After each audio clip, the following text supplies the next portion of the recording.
Hello, my dear students. Welcome back to Isaac's Physics Classroom. ഇന്ന് നമ്മൾ പുതിയൊരു ചാപ്റ്ററിലേക്കാണ് പോകാൻ പോകുന്നത്. That is gravitation.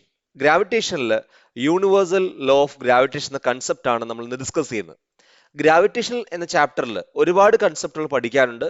അതിൽ ഏറ്റവും കൂടുതലായിട്ട് ഇമ്പോർട്ടൻ്റ് ആയിട്ട് നോക്കേണ്ട കൺസെപ്റ്റ് എന്ന് പറയുന്നത് variation of small G, there is acceleration due to gravity, shape of the earth, depth, ഹൈറ്റിലേക്ക് പോകുമ്പോഴും ഡെപ്തിലേക്ക് പോകുമ്പോഴൊക്കെ എങ്ങനെയാണ് സ്മോൾ ജി വേരി ചെയ്യുന്ന ഒരു കൺസെപ്റ്റ് ബേസ്ഡ് ആണ് ഈ ചാപ്റ്ററിൽ കൂടുതലായിട്ട് വന്നിരിക്കുന്നത്. അതുപോലെ തന്നെ Kepler's law, potential energy, escape velocity, orbital velocity, അങ്ങനെ ഒരുപാട് കൺസെപ്റ്റുകൾ ഈ ചാപ്റ്ററിൽ പഠിക്കാനുണ്ട്. വളരെ എളുപ്പമുള്ള ഒരു ചാപ്റ്റർ ആണ്. നമുക്ക് ഈ വീഡിയോയിൽ നമ്മൾ ഡിസ്കസ് ചെയ്യാൻ ഉദ്ദേശിക്കുന്നത് ന്യൂട്ടൺസ് ലോസ് ഓഫ് ഗ്രാവിറ്റി ആണ്.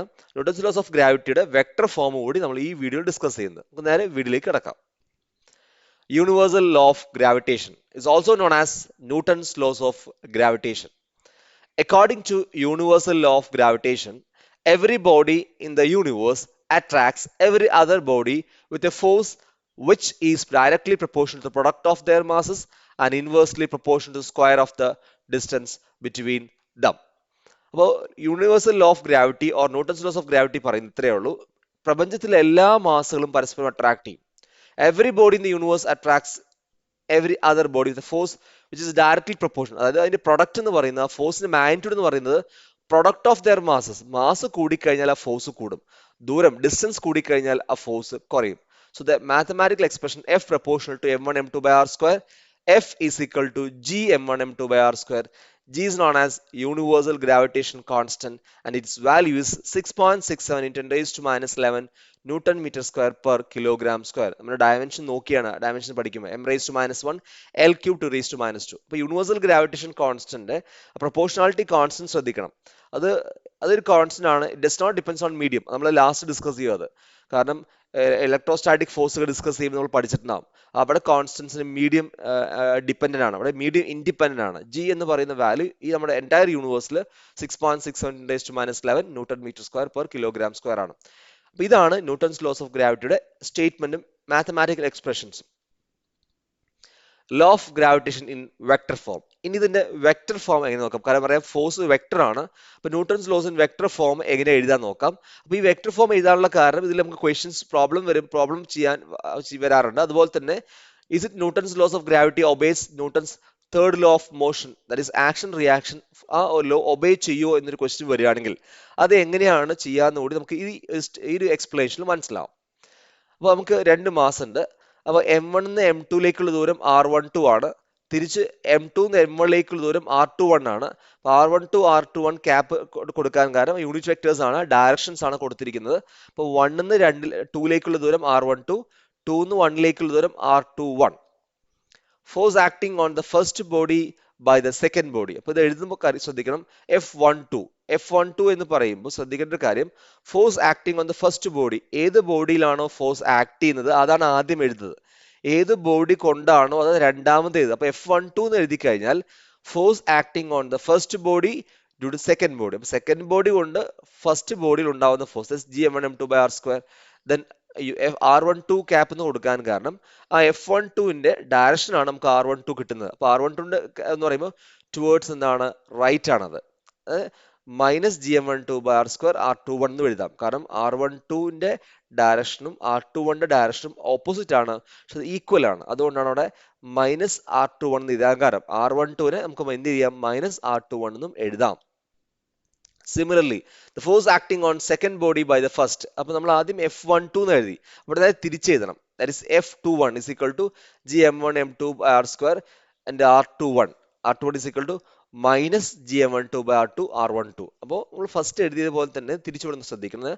r21 എന്ന് പറയുന്നത് ടുവേർഡ്സ് റൈറ്റ് ആണെങ്കിൽ r12 ലെഫ്റ്റ്, അല്ലെങ്കിൽ തിരിച്ചു പറയാം നമുക്ക്. r12 റൈറ്റിലേക്കാണ്, r21 എന്താണ് ലെഫ്റ്റിലേക്കാണ്. അപ്പൊ ഇവിടെ നമുക്ക് കിട്ടിയിരിക്കുന്നത് F21 എന്ന് പറയുന്നത് g m1 m2 by r square r21 ആണ്. അപ്പൊ r21ന്റെ മാഗ്നിറ്റ്യൂഡും R12ന്റെ മാഗ്നിറ്റ്യൂഡും സെയിം ആണ്, പക്ഷെ ഡയറക്ഷൻ ഓപ്പോസിറ്റ് ആണ്. അപ്പൊ R12 is equal to minus of R21 ആണ്. അപ്പൊ അതാണ് അങ്ങനെ കൊടുക്കാൻ കാരണം. അപ്പൊ ഈ രണ്ട് ഇക്വേഷൻ കൂടി കമ്പയർ ചെയ്യുമ്പോൾ നമുക്കറിയാം, ഫസ്റ്റ് വണ്ണില് F12 is equal to Gm1m2 by R square R12, second ഇക്വേഷനിൽ F21 is equal to minus Gm1m2 by R square R12. അപ്പോൾ ഒരു മൈനസ് മാത്രമാണ് first equation second equation compare ചെയ്യുമ്പോൾ വരുന്നത്. അപ്പോൾ since R21 is equal to minus of R12 or F12 is equal to minus of F21 or F21 is equal to minus of F12. So universal laws of gravitation obeys Newton's third law of motion. അപ്പോൾ ഈ ഒരു statements നമുക്ക് അല്ലെങ്കിൽ ആ mathematical expression മനസ്സിലാവുകയാണ്. First ബോഡിയിൽ act ചെയ്യുന്ന first body second ബോഡിയിൽ act ചെയ്യുന്ന ഫോഴ്സും സെക്കൻഡ് ബോഡി ഫസ്റ്റ് ബോഡിയിൽ ആക്ട് ചെയ്യുന്ന ഫോഴ്സും ഈക്വൽ ആൻഡ് ഓപ്പോസിറ്റ് ആണ്.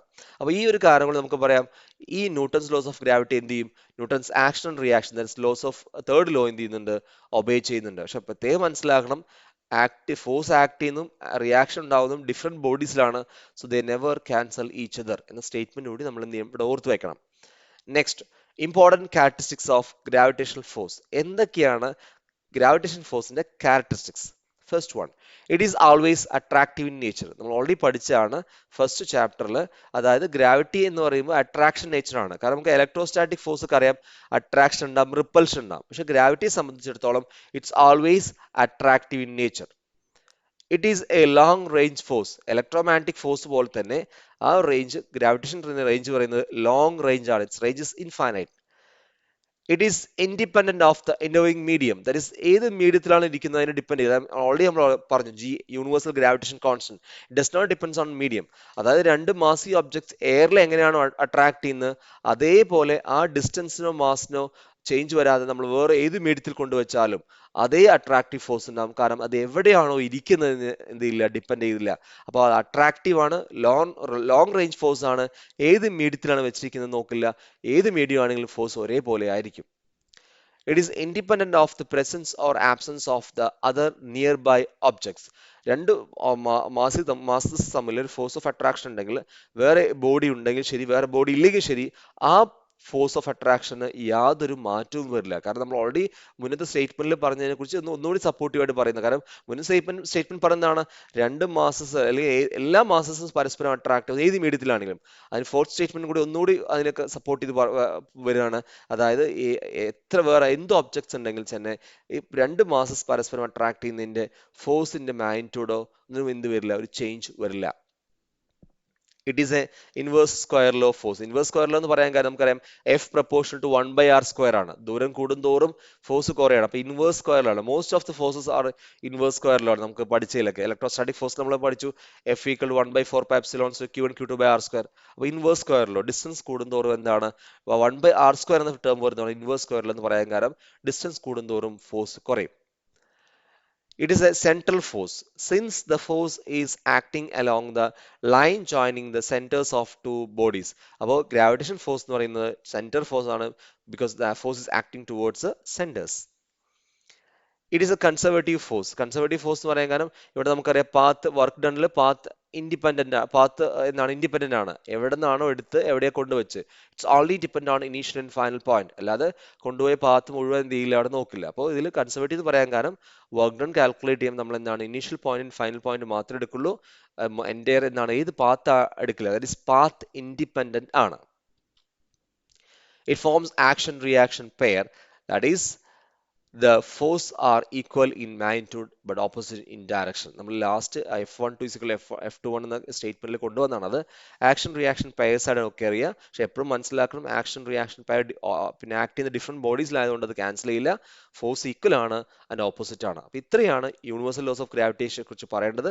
അപ്പോൾ അതിൽ ക്യാരക്ടറിസ്റ്റിക്സ് നോക്കുക. വെക്ടർ ഫോം നമുക്ക് പ്രോബ്ലം ചെയ്യുമ്പോൾ ആവശ്യം വരും. അപ്പോൾ F21 F12 നൊട്ടേഷൻസ് റൈറ്റിംഗ്സ് ഒക്കെ എന്ത് ചെയ്യുക, ഒന്ന് ചെക്ക് ചെയ്യുക, കറക്റ്റ് ആയിട്ട് മനസ്സിലാക്കി വെക്കുക. So hope these concepts are very clear. If you have any doubts, feel free to ask to comments. Thank you for watching. Thank you.